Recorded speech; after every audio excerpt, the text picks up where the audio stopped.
Hey guys, welcome back to the Great Ace Attorney Chronicles! Resolve. Well, how should I put this?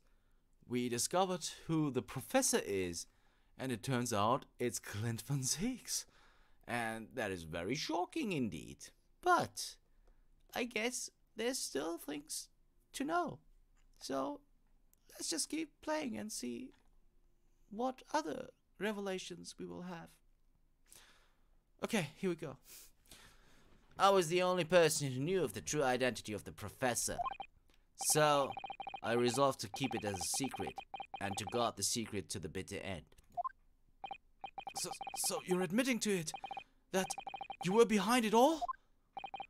It was you then, who pinned the crimes on my father. I did what needed to be done in order to protect the law and order of the British Empire. Even if that meant employing an unforgivable ruse. Then it was you who arranged this fabricated evidence. I ordered that detective to take care of it, whilst keeping the truth from him, naturally. Gregson? Obviously, he opposed me at first. Are you off your rocker? We can't do something like that. There's no question that it was Asugi who murdered Lord Van Zeeks. The house staff have made statement that they saw the man running from the mansion that night. Yes, well, I've no doubt it was that Japanese fella. But we haven't got a shred of conclusive evidence against the man. And worse than that, he doesn't keep a dog, so he's short of murder weapon to boot. And we're short on time, Gregson. We must put a stop to this man's rampage, for the good of the country. So we'll use whatever means necessary. Do I make myself clear, detective? Blimey. So that night 10 years ago, when I was attacked by those thugs in the back street, and Genshin's ring was taken, that was him, was it? That was Gregson and some hired help. Then the detective handed the stolen ring to Dr. Wilson, who feigned its discovery from the victim's stomach during that autopsy. And in the light of that decisive evidence, Mr. Asugi was found guilty of the charges brought against him. However, behind the scenes, he had actually already struck a deal with his accusers, in which he agreed to silently accept the charges. But I just don't believe that part. As far as I knew the man, my father despised such underhand dealings. It was extremely easy to make him comply. You see, he had one crippling weakness. What weakness? Isn't it obvious? You, Kazuma Asugi. Me?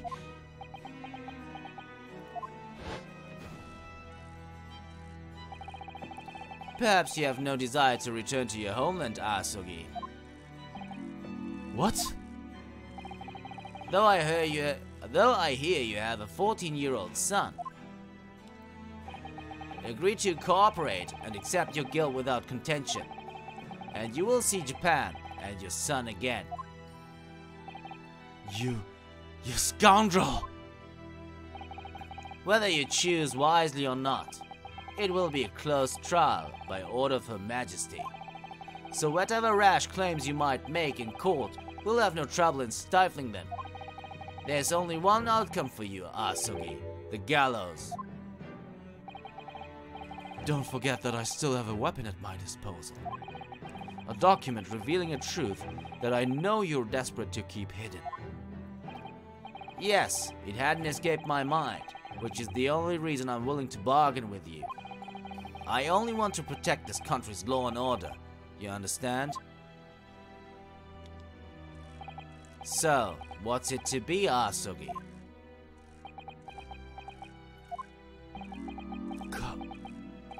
Kazuma.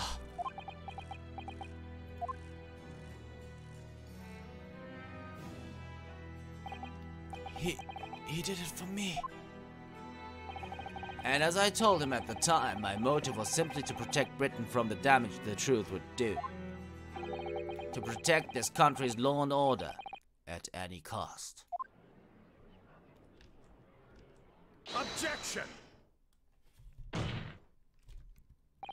I've never dared let myself even consider this possibility until now. But in the light of all this treachery, I have to ask. The mastermind behind the Reaper of the Bailey. Was it you, Lord Maya Strongheart?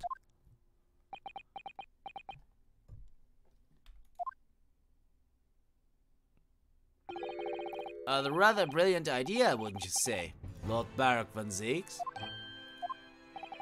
That the spirit of your late brother, that paragon of justice, should return to reap justice for his sibling.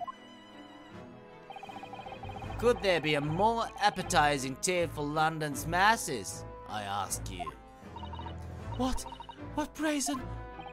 I knew that you'd play the part to perfection. But your role really wasn't that of some embodiment of death. No, you were London's guardian angel. An angel with bloody hands? I think not. Those who had cooperated with me already were only too happy to participate in my plan. Inspector Gregson, Dr. Wilson. My minions worked tirelessly to ensure that the finger of guilt could never come to rest on you. It's all thanks to them that you were exalted as the demigod the Reaper became. But Dr. Wilson left Britain 4 years ago when he was invited to work in Japan. That's right. So I had to employ the services of his young protege after that. Dr. Courtney Scythe. Dr. Scythe. So what with the execution of the professor and the subsequent reign of the Reaper of the Bailey, I've successfully safeguarded law and order in our mighty capital for the past decade. That is everything.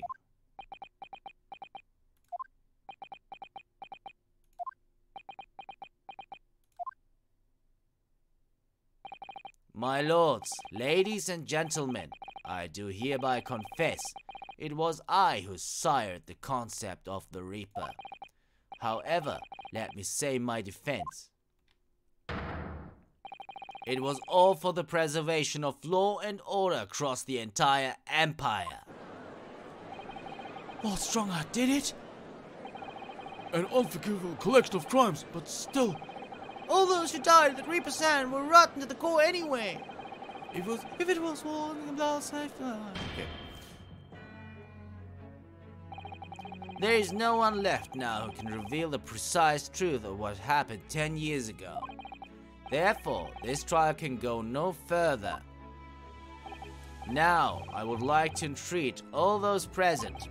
Beyond these 4 walls, nobody need know the truth. Even Her Majesty must be protected from this. I trust you all appreciate the importance of my request. It is, of course, for the good of the country. Can he do this? Can the trial really end now? Hold it!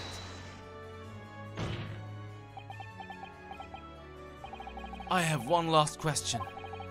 For the accused, Lord Van Zeeks. What?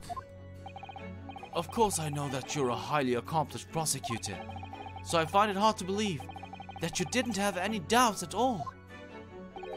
That you never suspected your older brother. Yes, the same thought occurred to me.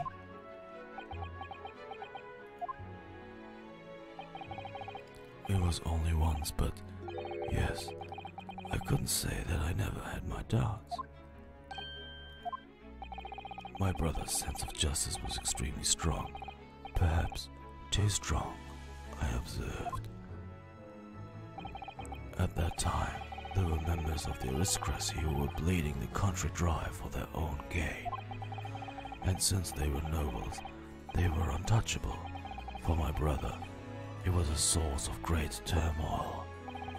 And coincidentally, at the same time, the professor began his terrifying reign. During the time of the professor killings, my brother did not appear to be himself. And that made you suspect? Yes. But it was only once, not more. Only once? Really? Clint wasn't the culprit. That was my conclusion at the time, and I still believe that now. Do you have any evidence to support that idea? The third victim was a Lord Chief Justice at the time. It was he who had recognized my brother's potential and trained him as a prosecutor. No matter what the circumstances, it's unthinkable that my brother could have killed his friend and mentor.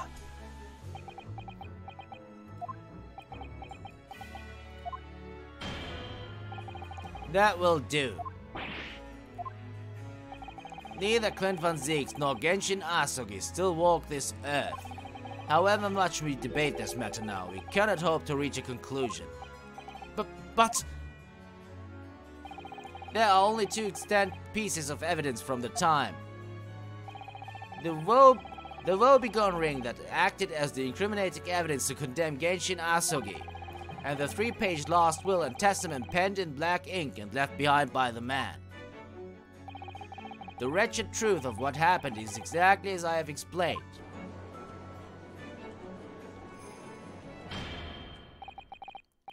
Later today, I will present myself at the Ministry of Justice for whatever sanction is deemed appropriate. That is all. Court is adjourned. Objection! Yes. We can't end it like this. There's no way. There is still some things. Thank you, Kazuma. Me? If it wasn't for you, I wouldn't have made this the 11th hour discovery. What discovery? My lord, I'm afraid I must insist the trial continues. I beg your pardon? As the court has been reminded today already, we must stop at nothing to uncover the whole truth. And to that end, one particular statement made by somebody in this courtroom moments ago revealed a very subtle contradiction. What contradiction? But all I did was ask the accused one simple question. Oh man, okay, what are we going at? Well, it began with Lord Van Zieks and his recollection about his brother. But Lord Strongheart didn't permit the defendant to speak at length. I merely pointed out that we can draw no further useful conclusion here. So where on earth is the contradiction? Sorry, guys. One of them definitely just said something contradictory. It's time to identify two. It must be Lord Strongheart, right? I don't think that...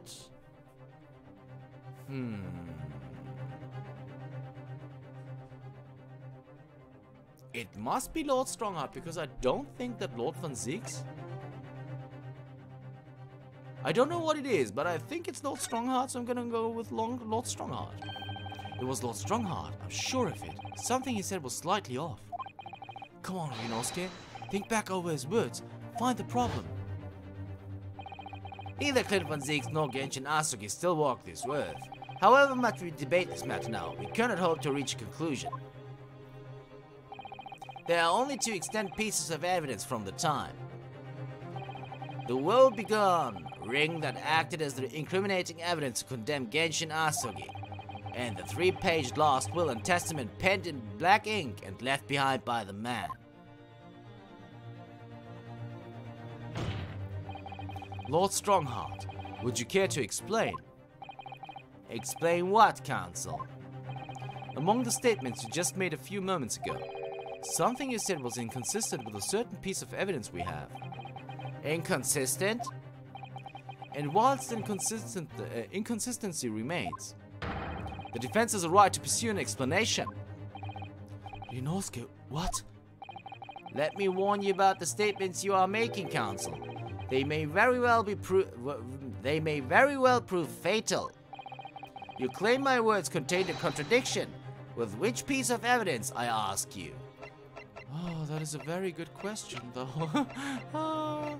We say there is a contradiction, but do we know what it's all about?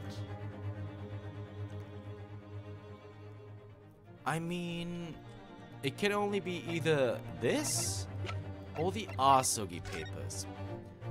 Upon my death, blah blah blah, be delivered to my son. It is with deep sadness that I accept my fate in this foreign land and the knowledge that I will never see my homeland or family again. But I regret nothing about my chosen path.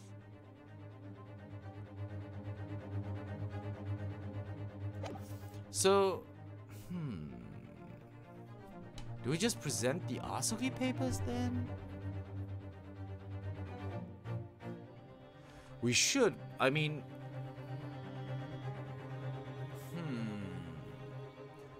I mean, they bargained that...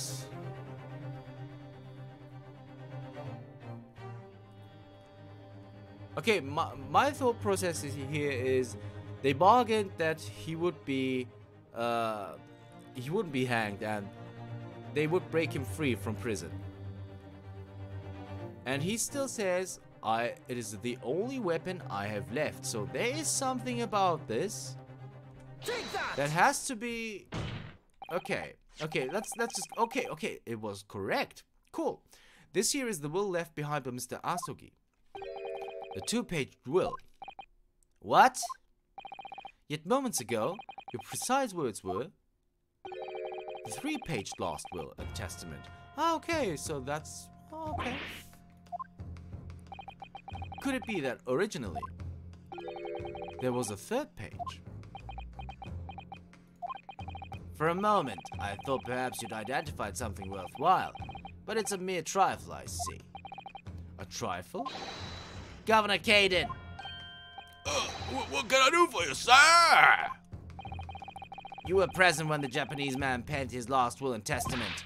I was there for sure. I remember the black were like scrolls to this day. And I'm quite certain, my lord, there was a 3rd page at the time. What? Only the first 2 pages were the actual will, though. If I remember correctly, the 3rd was a message to his lord back in Japan. For legal purposes, we required only his will. And we wouldn't have wanted any uncomfortable words about Britain to get back to Japan, huh? So it was decided that the 3rd page ought not be sent. Objection! How dare you make that decision? I had a right to know what it said, to hear my father's final words to me. The courtroom is no place for sentimentality, Counsel. As it happens, I have the 3rd page of the document with me here now. What? Really? My father's message? It will be given to you at the end of this proceedings. It'll be too late once the trial's over. We need to know what it says now. Even the slightest thing might give us a vital clue. My lord, the defense calls for Genshin Asogi's last words to his son to be read out loud before the court now. Your request is denied. The inevitable Morlun words can be of no consequence now. Objection! The prosecution agrees. The court should know the content of that message. Every possible piece of evidence must be thoroughly examined. Very well then, Governor Caden. You will read the 3rd page of the document for all present to hear. Yes, sir. Only, I should point out, my lord, that I cannot actually read Werem language. This beautiful handwriting. Shame on you, Barry. Okay, sorry. If I could be of assistance here, I would be happy to translate the words into English for the court. Father! You're still here, are you, Dr. Mikotoba? Naturally, I consider myself a member of the judiciary, albeit a lowly one. But perhaps I should quietly withdraw after I've translated Genshin's message. Your cooperation is much appreciated.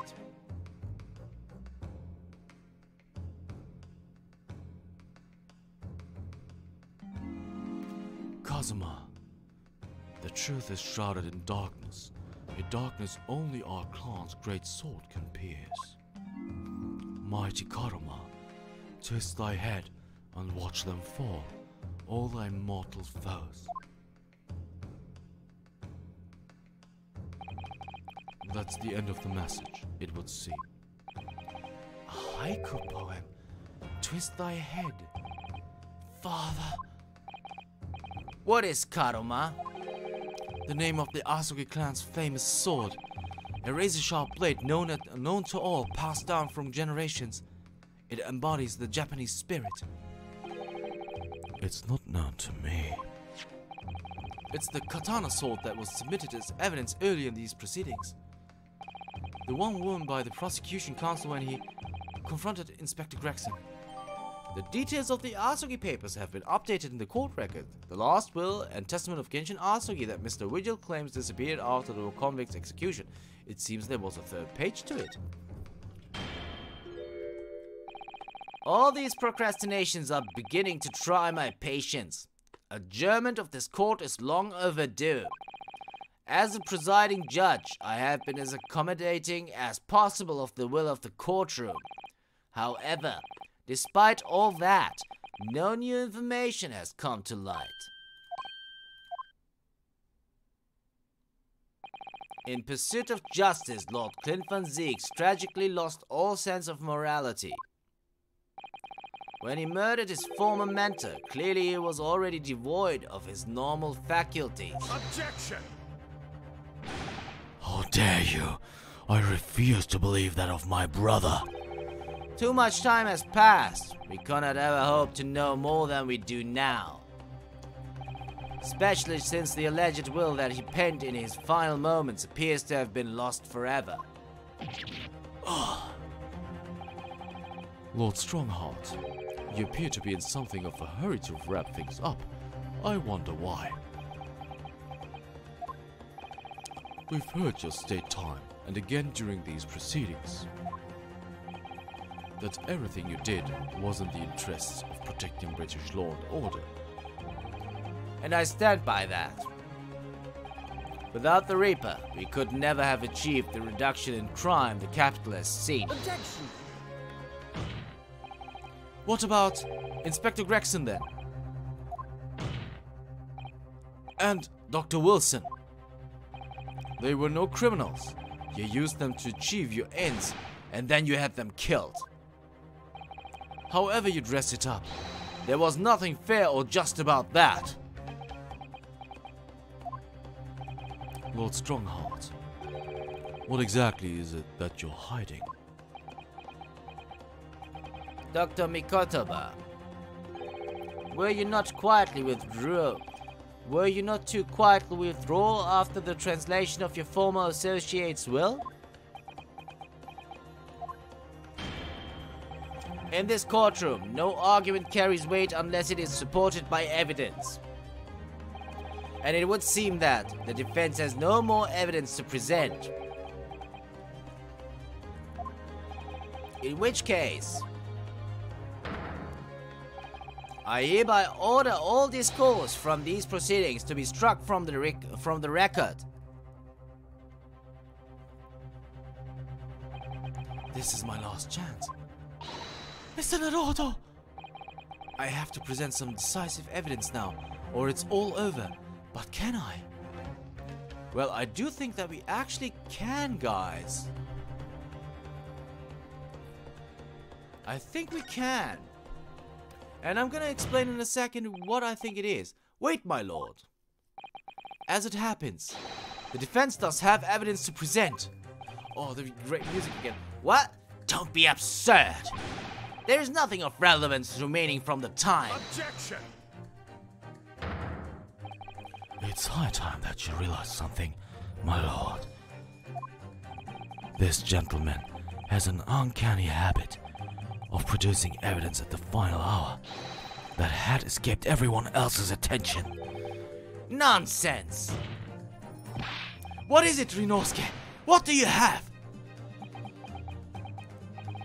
I dare say, the final, decisive piece of evidence that will reveal the whole truth about this rotten tale. How can you? Decisive? Well, it would appear there's no escaping it now, my lord. Let it be so then. Present whatever you think you have that can settle this decade-old enigma if you're capable. What exactly is this evidence that the defense claims to be so decisive?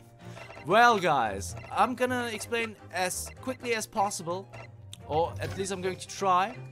So, this haiku, Mighty Karuma, twist thy head and watch them fall, all thy mortal foes. So I think it's actually Karuma. And we're gonna have a look at that because it says we're supposed to twist its head, which is the hilt, right? Mighty Karuma, Mighty Karuma, twist thy head and watch them fall, all thy immortal foes. That's the proper way to use the sword, is it? Maybe I should try it. It hurts my neck, that's the trouble.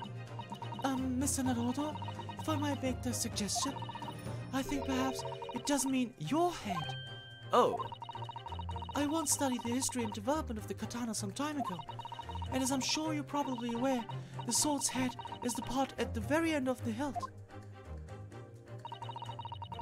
It's written as head in Japanese, but it's pronounced as kashira, I believe. Kashira? So Mr. Asuke's words really mean twist the butt of the hilt. You don't think? There we go! Oh, look what it's inside. Is that a tightly wound sheet of prayer parchment? Scarlet ink! It's written in scarlet ink! I penned this, my last will and testament, in the final moments before my inevitable willing death. This is it, isn't it? Mr. Naruhodo, look at the signature at the end. Clint Van Zieks. And the date, 10 years ago, on that fateful night. So for 10 years it's been silently concealed inside Karuma, and nobody knew. The last will and testament of Lord Clint Van Zieks. Wait, oh my goodness. Look at this. This is unbelievable. Clint Van Zieks' will has been entered into the court record. Okay, we're not gonna present Karuma then. We're not gonna present Karuma. Twist thy head and watch them fall, all thy mortal foes. Kazuma's father certainly had a way with words. And he certainly thought up an ingenious hiding place too. It seems almost playful at first, but I do wonder if over years perhaps, the duties of the Asuka clan have actually called for such inventiveness. Protecting great secrets, do you mean? Those sorts of duties? Well, I could believe that. Kazuma conducts himself like someone with the weight of his clan's long and noble history on his shoulders. Oh, we actually got an achievement, Asuka Clan Appreciator. We got an achievement for that, guys. Okay, cool. And we're gonna have a look at the will, of course, too. Oh no, we can't. We can't. Unfortunately, we can't. But we are very close to the half-hour mark. I'm really sorry to leave you with this cliffhanger, but listen to the music. Oh, the music is so awesome! It's so incredibly awesome! But I'm still sorry to leave you with this cliffhanger. If you want to know what is going to happen whenever we present Clint Van Zieks' will, you'll have to tune in next time to see what happens. So, tune in for the next episode of the Great Ace Attorney Chronicles Resolve! See you then.